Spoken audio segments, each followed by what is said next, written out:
Hello mga manay! Isang magandang araw sa ating lahat. Kamusta kayo dyan? Sana ay nasa mabuti kayong kalagayan. So ngayong araw mga manay ay katatapos ko lang maglinis ito sa bahay. Ayan, nakawalis na ako dito. Sobrang lala na talaga yung gisamin na may mga manay. Ganyan, no? Nabutas na at dito din mga manay. Naglaglag na yung mga pintal ba? Aywan ko anong tawag niyan mga manay. Pintura siya na parang pwede siya itapot sa semento, ganun, para maging matibay. Pero ayan, naglag yung mga pintura kasi dyan dumadaan yung mga pusa. So ayan din mga manay, ito ay piluin ko mga manay kasi kahapon mga manay katatapos ko lang maglaba. So ayan yung pipiluin ko na naman yan, at saka ayan yung kisame. So by next week mga manay, plano namin ni Mr. na i-renovate na talaga tong bahay mga manay. So ngayon lang ako nakapag-vlog kasi super busy ako sa mga gala-gala kasama ang aking mga kaibigan na may mga party ganun mga manay, kasi sinasama-sama nila ako mga manay. Kaya ngayon lang ako nakapag-vlog. Ayaw kong mag-film para ma-enjoy ko talaga yung time ko para sa kanila mga manay, at saka nilibre lang din naman nila ako sa mga lakad, sa mga pasyal-pasyal kung saan yung mga sikat na mga tawag yan, sikat na mga banda ay pinupuntahan namin, kasi nga doon sa kanilang lugar may dumadayo ganun, at saka may mga birthday. At nung mga nakaraan din na araw ay may nag-birthday din dito sa amin yung mayor namin, tapos pumunta yung mga banda na napakasikat. So it's si area yun, kung alam nyo yan na banda. So dito sikat lang yan dito sa amin. So yan, kaya nag-spend ako ng time, at saka mga Kahimunan Festival, sa mga Bagat Festival, yun sinama ako ng mga kaibigan ko. So thankful ako kasi na-enjoy ko yung time ko sa kanila mga manay. So hindi nag-video nga ako mga manay, di ba? Nag-upload naman ako sa mga festival na yun. Kaya yan, super enjoy ako kasama sila. So yun, natapos na tayo. Hindi pa magtupi ako mamaya mga manay. Hindi naman yan aalis, so mamaya na lang yan. Ganyan ako magtupi mga manay. Kapag matapos na ako sa gawain dito sa bahay ay mamaya ko lang yan, kasi mag-upo-upo lang naman, at saka nakapag-hugas naman tayo ng pinggan, at saka nakapaglinis ng bahay. So ang uulamin ko ngayon ay ito mga manay, batong. So adobohin ko lang to, at saka wala namang pasok si Pilis, so okay lang. So ang oras ngayon ay 10:00. So tayo niyan, natin, igamay-gamay ba para natin maluto. So ito ang lagyan natin. So yan mga manay, dito lang ako sa loob magkuha ni liit-liitin tong batong, kasi madaming lamok doon sa labas. So yan, story time na naman tayo. So thankful ako mga manay, kasi kahit paano may ipon kami. Sana ipon na makunti lang naman yun mga manay, kasi sa sahod kasi ni Mr. mga manay kinukuhaan ng sa sahod ni Mr. may kinukuhaan talaga mga manay, kaya minsan nasi-short kami kasi nga nag-savings kami para itong bahay namin ma-renovate. So sana ay sakto lang makasya yung pera namin para ma-renovate namin to, para hindi tayo magkautang-utang. So ganoon talaga mga manay, kasi hindi madali magpagawa ng bahay. Diyos ko, by next week mga manay paggawa na kami yung mag-vlog din ako niyan mga manay, kasi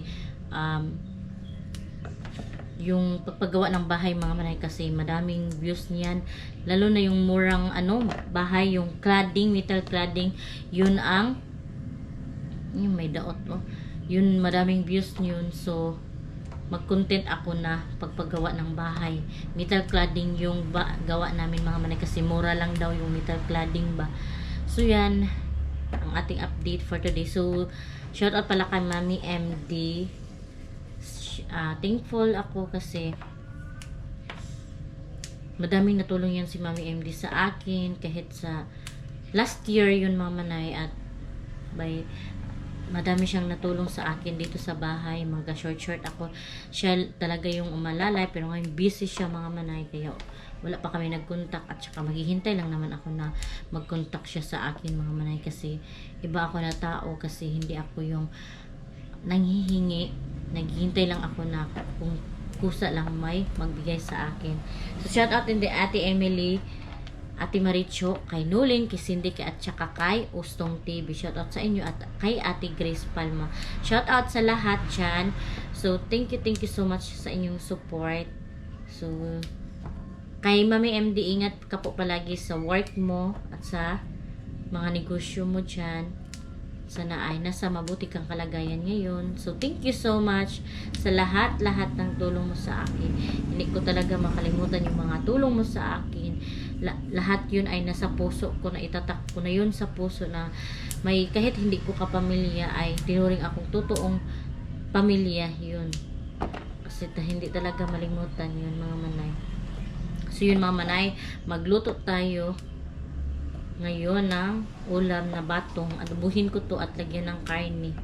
So alam niyo, mga manay, yung mister ko, diba, men in uniform naman siya, diba, masasabi ko talaga na kaming mga asawa ay kabit nila. Kasi alam niyo, mga manay, may totoong nagtrabaho na yan sila, mga manay, wala pa kami, may sinumpaan na yan sila, parang pinakasalan na nila yan ba, na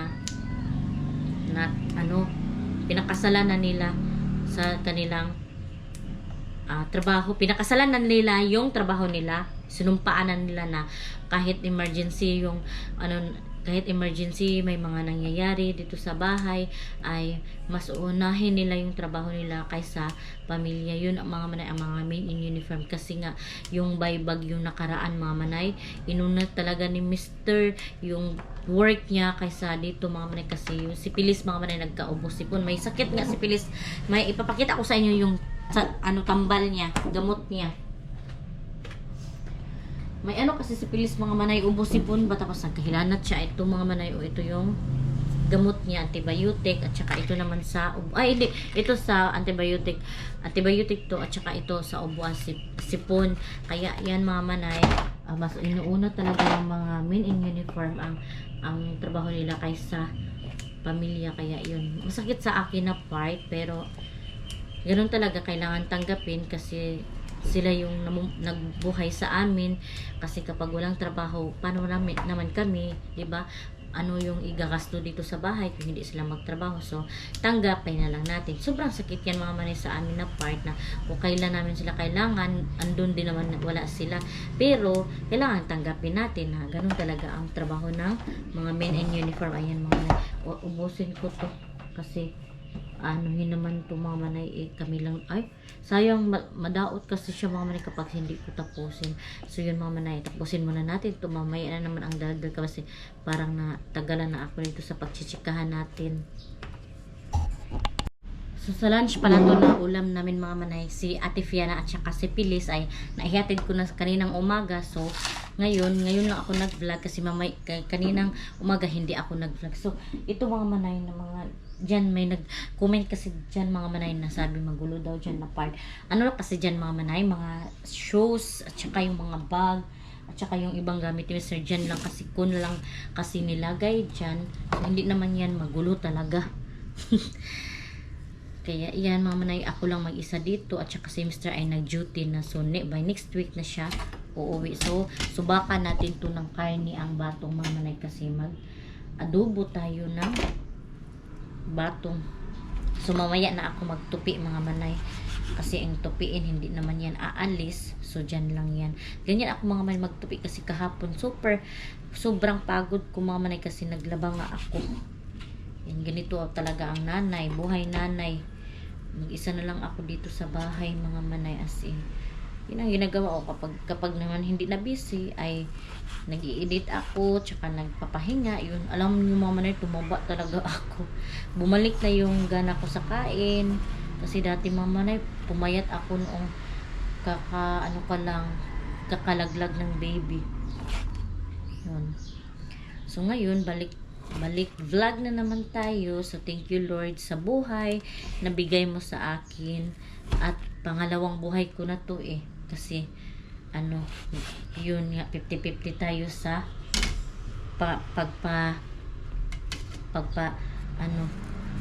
nawala yung 50-50 ang buhay ko nun. Sobrang hirap, mga manay, kapag ikaw ay napunitan para ka ding nanganak. Super sayang talaga yun ba,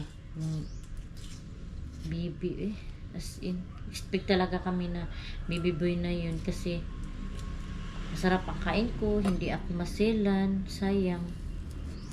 Pero wala hindi pinayagan ng Panginoon na mabuo siya dito sa mundong ibabaw. Yun talaga ang buhay. Tapos okay na yung tulog ko mga manay. Nakakatulog na ako kasi nag-vitamins kasi ako. Kaya okay na.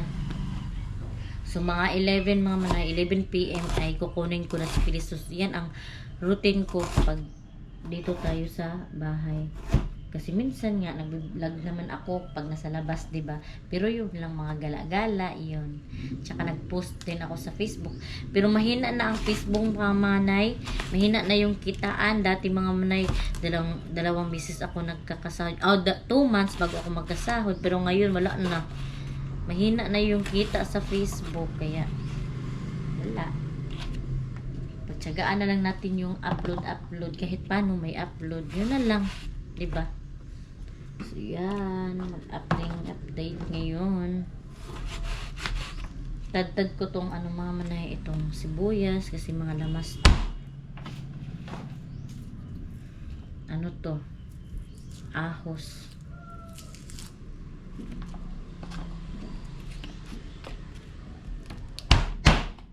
Ganyan ang buhay ko dito. Ako lang mag-isa kasi alis na naman yung mister ko. Si duty niya ako lang parati dito maiwan sa bahay. So, pinaspasay talaga yung natin, trabaho. Lihok ba? Kailangan magya-ya. Huwag kang magpalihuya. Kaya siguro naglag yung baby ko mamaya kasi akin lahat. Yun talaga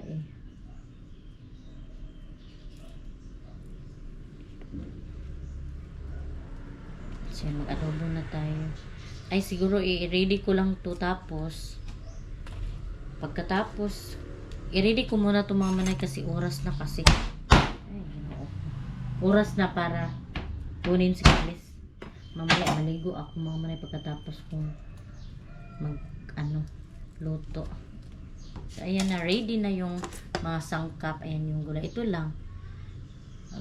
Kasi masarap kasi mga manay ang adobong batong. Hugasan ko muna to para hindi ko kasi to nahugasan bago ko na parang yung time yung camera ko mga manay magpalong siya kapag mag 5 minutes pero nag-consume siya ng time. Yun ang maganda sa GoPro mga manay. Hindi siya magsiga kapag ng time. Nag-save siya ng time ba kapag 5 minutes na mag-off. Pero, andyan lang yan nag-play. Ayan na. So, lagay ko muna dyan. Kasi kunin ko pa si Pilis. Mag-drive muna ako ng motor. So, hello mga manay. Ayan, nakuha ko na si Pilis galing sa paralan niya. So, magluto na tayo ng lunch. So, ayan, ready ko na to mga manay. At ipupunta ko na to sa kusina para lutuin na natin. I-adobong ko lang to. Adobong batong at saka lagyan ng karne. So ito mga manay, mga labahin yan mga manay, yung damit ni Ate Fiana at Pilis na lang nila. Tapos maligo tapos dyan nilagay. So ayan na lang yung mga labahin natin. Tapos hindi pa ako dito tayo magluto mga manay. Ito ay kanina na prinituhan ko ng isda itlog at saka tuyo. So ito pala mga manay, ayan, sasampay ko pa to. Kukunin ko pa yan, hindi pa nakuha kasi basa pa kasi yan, kaya hindi pa nakuha. So ito isasampay ko pa to. Ayan, lumaya ko yan kasi kahapon ako natapos ng paglamba. So ayan, tinamad na naman tayo mga manay. Umanda na naman yung katamara natin kasi akin lahat dito sa bahay mga manay. Wala akong inaasahan kundi yung sarili ko lang talaga mga manay. Kaya pinaspasay tayo, wag paluya-luya, ganyan ang buhay na. Ako na kasi mag-isa dito mga manay kasi itong bahay na to, sariling bahay na namin ni Mr. Kaya wala tayong kasama na mama at papa kasi tayo ang mama at papa. Ako lang mag-isa na minsan na ano ako sa iba na kasama nila yung mama at papa nila. Ako mga manay, simula nang nag-asawa ako, wala talaga akong kasama. Kahit si Mister lang man, kasi si Mister mga manay duty kasi may trabaho. Kaya hindi. Minsan lang umuwi, yun. Kasi nga yun sa trabaho niya. So yan, magdubo na tayo mga manay kasi it's already 11:30. Saka walang pasok sila Pilis ngayon. Saka mamaya ay ikunin ko pa si magpunta ako sa paralan pala ni Ate Piana kasi mag-fill up ako ng card niya. Nun sa card niya ba sa paaralan. Dati mga manay na honor siya sa first at saka second grading. Ngayon, baka honor din kasi ganyan talaga mga manay kapag pag honor ka sa first to second grading, tuloy-tuloy na yan. Ang honor ka hanggang sa holy chart. Ano siya, with honor siya mga manay. May award naman yun sa Ate Piana. Tsaka, birthday pala niya ngayong February 11. Ngayong Merkulis mga manay. Siguro hindi na kami maghanda niyan kasi hindi naman si Ate mahilig mag-party-party. Ayaw niya nun mga manay yung maghandaan siya ng bunga-bunga. Ayaw niya kasi sabi niya ay bigay na lang daw yung pira na lang daw sa kanya o kaya yung gusto niya na sa sarili niya. Ayaw niya magpa-party. Simple lang kasi si Ate Piana mga manay. Hindi kasi yung demanding na bata. Gusto niya na siya na lang bibili sa kanya kasi dalagan. Ha? Ayun, may parcel na naman. Iwan ko kung paninong parcel. Sira natin ito. Pinto na to. May parcel na naman mga manay. Iwan ko kung kaninong parcel. Oo, tabang. Talaging parcel. Baka kay Ate Piana or kay sa papa niya. So yan, akala ko parcel. Sabi ni kasi ni Pilis parcel daw. Pero nanghiram ng susi. May nanghiram ng susi sa boarding house. Yan, magluto na tayo ngayon. So after nito mama na maligo ako. Pagkatapos kong mag-lunch, magligo tayo. Tapos pupunta tayo sa paaral ni Ate Piana kasi mag-fill up ako sa kanyang card. So kampante naman ako mama na honor si Ate Piana kasi mautak yun na bata. At okay lang yung utak niya. Kasi super proud ako Ate Piana mga manay kasi siya, may sinasalihan siyang mga events sa paaralan. Debater yun mga manay. So naglagay ako ng oil para maluto na tong ulam natin. Magisa-gisa manawi. Ayan, lagyan ko ng oil. Yung leftover na oil mga manay. So baka other day ay iba na itong bahay natin. So hindi na ako mahiya na mag-vlog.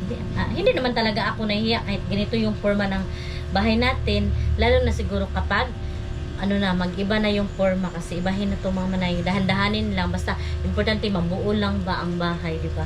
Yun ang importante. So i-open ko tong door mga manay kasi ang ligaw.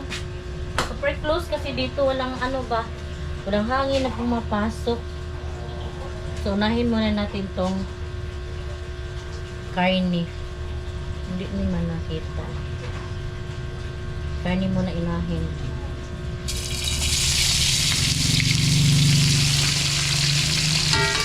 Kalimutan ko lagyan ng asin.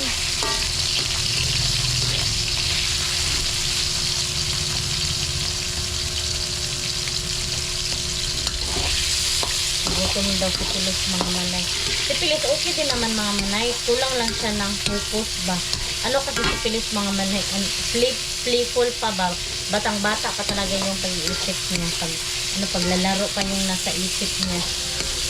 Yan. So siya kayo kung matagalan yung pag-vlog natin, ganun talaga. Gusto ko talaga kasing mag-enjoy mga manay, mawala yung stress ko. Kasi nga yung sa mga pangyayari. Okay, November, December, January. 2 months na nawala yung baby ko mga manay, nakakasya. Super saya. Sayangan ako mga manay, pero ganun talaga may plano ang Panginoon para sa aking pamilya.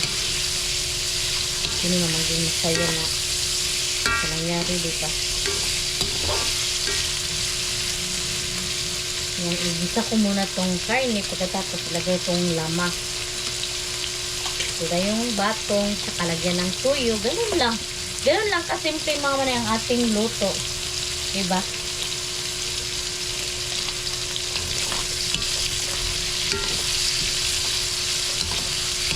Pinaspasay talaga mga manay.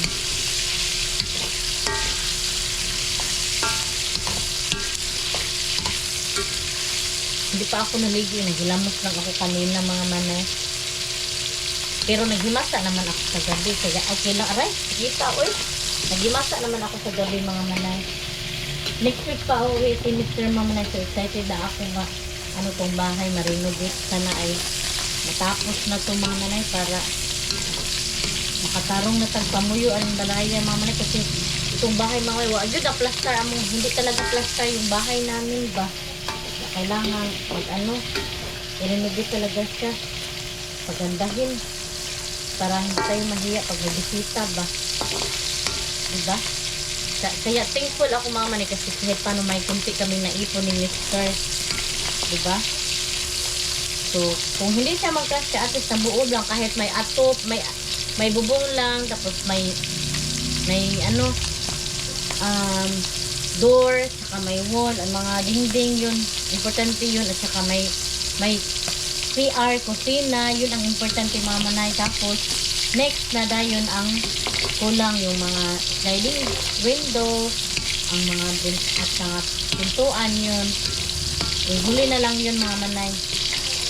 Pintuan sa kwarto, ganun mga manay kasi ayaw ko ng plywood ilagay sa kwarto mga manay. Gusto ko yung door talaga na kahoy ba. Yun ang gusto ko para matibay talaga yung pintuan. Yun ang gusto ko. Kahit mura lang ang bahay, importante maganda siya kasi ang cladding mga manay, yun ang uso ngayon na mura na bahay ba pag magpagawa ka ng bahay. So lagay na natin tong ahos, yung cladding mga manay, metal cladding. Yun ang mura ngayon na bahay. Kasi 200,000 o kaya 300,000 makakagawa ka na ng bahay. Maganda na. Diba ka? Pero kung concrete kasi mga manay, million ang magasto mo kapag concrete yung pinapagawa mo. Kaya doon tayo sa mas makamura tayo, diba?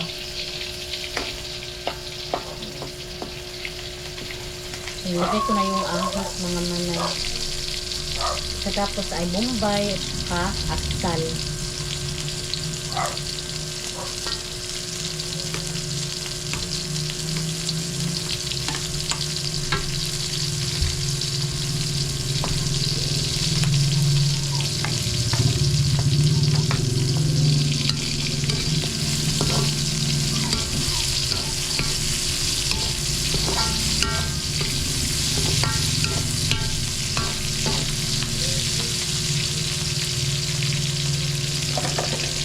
Nilagay ko na ang batong.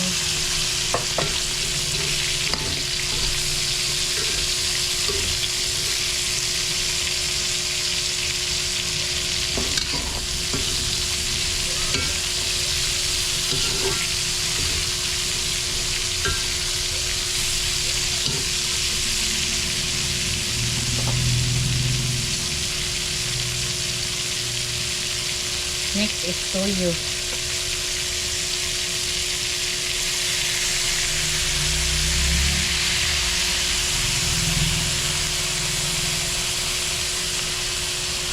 At saka lagyan natin ng magic sarap. Wala na yung magic sarap.